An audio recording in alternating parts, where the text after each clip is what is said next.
സുഗമോദേവി സീരിയലിൻ്റെ ഏറ്റവും പുതിയ പ്രൊമോ റിവ്യൂയിലേക്ക് എല്ലാ കൂട്ടുകാർക്കും സ്വാഗതം. ഋഷി രാത്രി രഹസ്യമായി വീട്ടിലേക്ക് കടന്നത് ദേവികയെ കാണാനാണെന്ന് രജനിയും മറ്റുള്ളവരും തെറ്റിദ്ധരിച്ച് സംസാരിക്കുമ്പോൾ പ്രഭാവതി അതിനെ അനുകൂലിക്കുന്നേ ഇല്ലായിരുന്നു.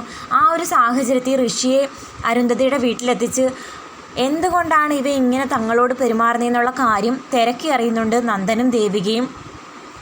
ആദ്യം പറയാൻ താല്പര്യം കാണിക്കുന്നില്ല എങ്കിലും സിറ്റുവേഷൻ വഷളായ സാഹചര്യത്തിൽ അരുന്ധതി എല്ലാ സത്യങ്ങളും തുറന്നു പറയാൻ ഒരുങ്ങുന്നത് കണ്ടിട്ട് ഋഷിക്ക് ദേഷ്യം വന്ന് അകത്തേക്ക് പോകുന്നു. അപ്പോൾ കാര്യങ്ങൾ പറഞ്ഞു കൊടുക്കുന്നുണ്ട്. നിങ്ങൾ കരുതുന്നത് പോലെ ദേവികയുടെ വിജയം കാണാൻ വേണ്ടിയിട്ട് മാത്രമല്ല ഋഷി ഇങ്ങനെയൊക്കെ പെരുമാറുന്നത്. ഋഷിക്ക് പ്രഭാവതിയോട് തീരാത്ത ഒരു പകയുണ്ട്.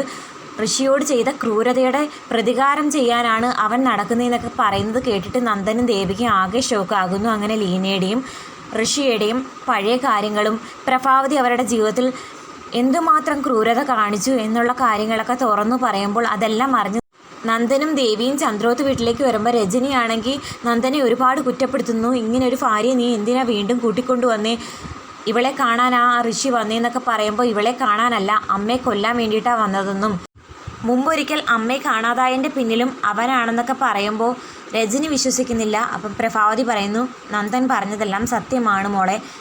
അത് കേട്ട് ആകെ ഷോക്കായി നിൽക്കുമ്പോൾ സിദ്ധു പല ചോദ്യങ്ങളും പ്രഭാവതിയോട് ചോദിക്കുന്നെങ്കിലും നന്ദൻ പറയുന്നു ഒന്നും ചോദിക്കേണ്ട, ഇലക്ഷൻ കഴിയുന്നത് വരെ അമ്മയൊന്നും ശല്യം ചെയ്യേണ്ട, എന്തായാലും ഈ ടെൻഷനിലിരിക്കുന്നതല്ലേ, കാര്യങ്ങളൊക്കെ സൗകര്യം പോലെ പിന്നീട് പറയാമെന്ന്.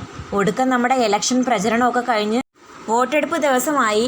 ഇത്രയും പെട്ടെന്ന് ഇലക്ഷൻ പ്രചരണം കഴിയുമെന്ന് വിചാരിച്ചതേ ഇല്ല. കാരണം ഓരോ പ്രതിസന്ധികൾ ഓരോ എപ്പിസോഡിലും കാണിക്കുന്നുണ്ടായിരുന്നു. പ്രഭാവതിയെ തട്ടിക്കൊണ്ടുപോകുന്നു, പ്രഭാവതിയുടെ ആക്രമണം അഴിച്ചു വിടുന്നുണ്ട്, ഋഷി വീട്ടിലേക്ക് കയറി വന്ന് ദേവിയേക്ക് ബാഡ് ഇമേജ് വരുന്നു. അങ്ങനെ ഓരോരോ പ്രശ്നങ്ങൾ ക്രിയേറ്റ് ചെയ്തതിന് ശേഷമാണ് ഇപ്പോൾ വോട്ടെടുപ്പ് നടന്നിരിക്കുന്നത്. അപ്പം ജനങ്ങൾ ആർക്ക് വോട്ട് കൊടുക്കുമെന്ന് ഉറപ്പിച്ച് പറയാൻ പറ്റത്തില്ല.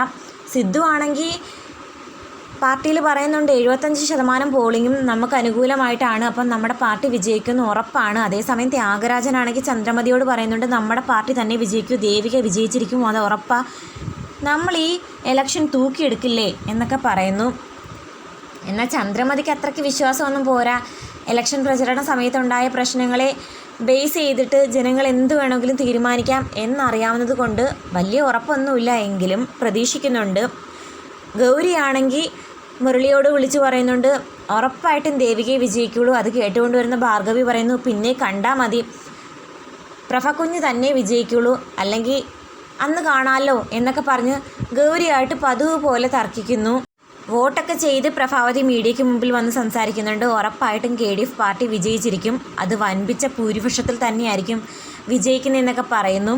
അതിനുശേഷം പാർട്ടിയായിട്ടിരുന്ന് സംസാരിക്കുന്ന സമയത്ത് പാർട്ടി പ്രസിഡന്റ് തന്നെ പ്രഭാവതിയോട് പറയുന്നുണ്ട് ഇത്തവണത്തെ രാമപുരം നിയോജക മണ്ഡലത്തിലെ ഇലക്ഷൻ KDF പാർട്ടി തന്നെ വിജയിക്കുമെന്ന് ഞങ്ങൾക്ക് ഉറപ്പുണ്ട്. കാറ്റ് നമുക്കാണ് അനുകൂലമായി വീശുന്നത്. പ്രഭാവതി പാർട്ടിക്ക് വേണ്ടിയിട്ട് എന്തുമാത്രം കഷ്ടപ്പെട്ടിട്ടുണ്ടെന്ന് ഞങ്ങൾക്കറിയാം. സ്വന്തം വീട്ടിലുള്ളവർ പോലും പ്രഭാവതിയെ പിന്തിരിപ്പിക്കാൻ ശ്രമിച്ചിട്ട് പോലും KDF പാർട്ടിയെ വിട്ടുകളയാത്ത പ്രഭാവതിയുടെ മനസ്സിനെ ഞങ്ങൾ ഒരിക്കലും മറക്കില്ല. അതേസമയം പ്രഭാവതി പറയുന്നു ഞാനല്ലേ നന്ദി പറയേണ്ടത്, ഞാൻ അങ്ങോട്ട് സീറ്റ് ആവശ്യപ്പെട്ടതാണ്, എൻ്റെ ആവശ്യം പരിഗണിച്ച് നിങ്ങളല്ലേ എനിക്ക് ഇലക്ഷന് മത്സരിക്കാൻ ഒരു അവസരം തന്നത്, അതുകൊണ്ട് ഞാൻ തന്നെയാണ് നിങ്ങളോട് നന്ദി പറയേണ്ടത്. അങ്ങനെ പ്രഭാവതി അങ്ങോട്ട് നന്ദി പറയുന്നു. ഇലക്ഷനും കഴിഞ്ഞു, വോട്ടെടുപ്പും കഴിഞ്ഞ്. ശരിക്കും പറഞ്ഞാൽ രാധികയും മാധവനും ഒക്കെ ഒരുപാട് ആഗ്രഹിച്ചിരുന്നു എങ്ങനെയെങ്കിലും ഈ ഇലക്ഷൻ അങ്ങ് കഴിഞ്ഞാൽ മതിയായിരുന്നു, കാരണം ഓരോ പ്രതിസന്ധികൾ വരുന്നത് കണ്ടിട്ട്. അങ്ങനെ നന്ദനാണെങ്കിൽ ദേവിയൊത്ത് കിടന്നുറങ്ങുന്നു. ഒരു ഘട്ടമായപ്പോൾ ഉണർന്നു നോക്കുമ്പോൾ അടുത്ത് ദേവിയില്ല. ദേവി അവിടെ എല്ലാം വിളിക്കുന്നെങ്കിലും അവൾ വിളി കേൾക്കുന്നുമില്ല. അപ്പം എല്ലാവരും വിചാരിക്കും വീണ്ടും ദേവിക്ക് ആരെങ്കിലും തട്ടിക്കൊണ്ട് പോയതായിരിക്കുമെന്ന്. ഒരിക്കലും അല്ല. ദേവികയാണെങ്കിൽ ഈ ഇലക്ഷൻ്റെ സമയത്തുണ്ടായ ആ മെൻ്റൽ പ്രഷർ കാരണം സമാധാനം കിട്ടുന്നില്ല. മാത്രമല്ല വിജയിക്കുമോ തോൽക്കുമോ എന്നുള്ളൊരു ടെൻഷനും ഇലക്ഷൻ പെട്ടെന്ന് കഴിയണമെന്നുള്ളൊരു ആഗ്രഹത്തിൻ്റെ പേരിനൊക്കെ ഇരുന്നതാണ്. അപ്പം ഇലക്ഷൻ കഴിഞ്ഞതിൻ്റെ പേരിന് എവിടെയെങ്കിലും നിന്ന് ആലോചിച്ച് നിൽപ്പുണ്ടായിരിക്കും. നന്ദൻ ചെന്ന് ചോദിക്കുമ്പം കഴിഞ്ഞ കാര്യങ്ങളൊക്കെ ഓർത്ത് നിൽക്കുവാണെന്ന് തന്നെയായിരിക്കും പറയാൻ പോകുന്നത്. പൊതുവേ അങ്ങനെയാണ് ദേവികയുടെ സ്വഭാവം.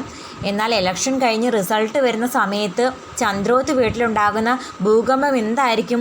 പ്രഭാവതി വിജയിക്കുവാണെങ്കിൽ സിദ്ധുവിനും ദേവികയ്ക്കും അത് വിഷമമാകും. ദേവികയ്ക്ക് വലിയ അങ്ങ് പ്രതികാരമൊന്നും തോന്നിയില്ലെങ്കിലും സിദ്ധുവിന് പാർട്ടി ജീവിതം അവസാനിക്കാൻ പോകും. കാരണം ദേവിക തോറ്റു കഴിഞ്ഞാൽ ഇനി മേലിൽ പാർട്ടി പ്രവർത്തനവുമായിട്ട് മുന്നോട്ട് പോകത്തില്ലെന്നും പാർട്ടിയിലെ അംഗത്വം പോലും വിട്ടുകളയാൻ തയ്യാറാണെന്നൊക്കെയാണ് വെല്ലുവിളിച്ചിരിക്കുന്നത്. എന്നാൽ ദേവിക വിജയിക്കുകയാണെങ്കിൽ പ്രഭാവതിയെ സംബന്ധിച്ച് വലിയൊരു തോൽവിയാണ്. അരുന്ധതിയുടെ മുമ്പിലാണ് താൻ തോറ്റിരിക്കുന്നത്. അരുന്ധതിയുടെ സ്ഥാനാർത്ഥിയായ ദേവിക വിജയിച്ച് കഴിയുമ്പോൾ ഉറപ്പായിട്ടും തൻ്റെ ഇമേജിനും തൻ്റെ കുടുംബത്തിനും അത് ദോഷമായിട്ട് വരുമെന്നുള്ള പ്രശ്നങ്ങളും. അപ്പം ആര് വിജയിക്കുമെന്നുള്ളത് കാത്തിരുന്ന് കാണാം. ഇതുവരെ ഏകദേശം പ്രഭാവതി വിജയിക്കുമെന്ന് തന്നെയാണ് പ്രതീക്ഷിക്കുന്നത്.